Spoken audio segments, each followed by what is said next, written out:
A powerful explosion at an explosives factory in the U.S. state of Tennessee has completely destroyed the facility, with authorities confirming that no one inside survived.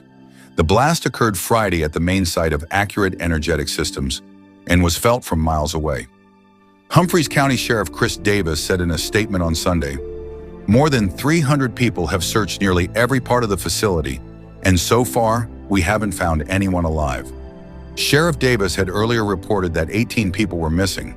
Officials stated that the operation has now shifted from a rescue to a recovery mission, and that the victims' identities will be determined through DNA testing. Aerial footage shows nothing but twisted metal, burned-out vehicles, and scattered debris where the Hilltop factory once stood. Calling the site one of the most horrifying scenes of my career, Sheriff Davis added, "This isn't an accident or a tornado. We're dealing with explosions here, and now we're only handling what's left." Terry Bagsby, a 68-year-old employee at a nearby gas station, told the Daily Mirror, "Everyone is heartbroken. I know some of the people who work there and are now missing. I don't even know what to say. We're all in deep mourning."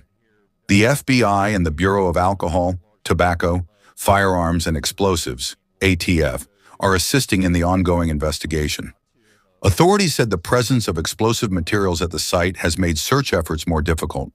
In a brief company statement, Accurate Energetic Systems thanked first responders for their efforts, but provided no details on the possible cause of the explosion. According to the company's website, Accurate Energetic Systems manufactures explosives for military, aerospace, and commercial demolition sectors. The main facility includes 8 production buildings and a quality control laboratory. The same factory was the scene of a smaller munitions explosion in 2014, which killed 1 person and injured 3 others.